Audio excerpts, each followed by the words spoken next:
Welcome to the Startup Funding Espresso.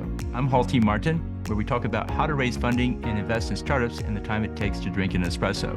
If you have a question about startup funding or investing, please go to the website, startupfundingespresso.com, and type in your question into the chat bot in the lower right corner to receive an answer.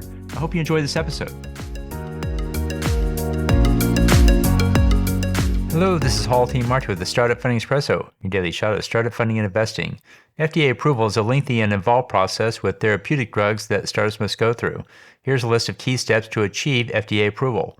After basic research, the founder applies for an investigational new drug application called an IND. The founder takes a proposed therapeutic or drug through 4 phases of clinical trials. Phase 1 is for safety testing, Phase 2 is for effectiveness, Phase 3 focuses on additional safety testing to determine side effects, and Phase 4 focuses on additional efficacy tests.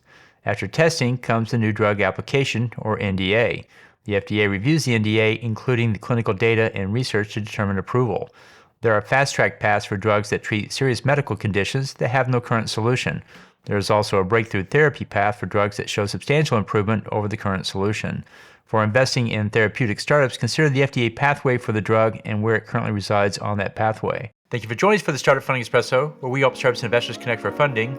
Let's go start listening to today.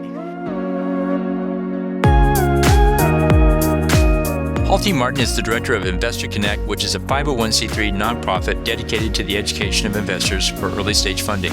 All opinions expressed by Hall and podcast guests are solely their own opinions and do not reflect the opinion of Investor Connect. This podcast is for informational purposes only and should not be relied upon as a basis for investment decisions.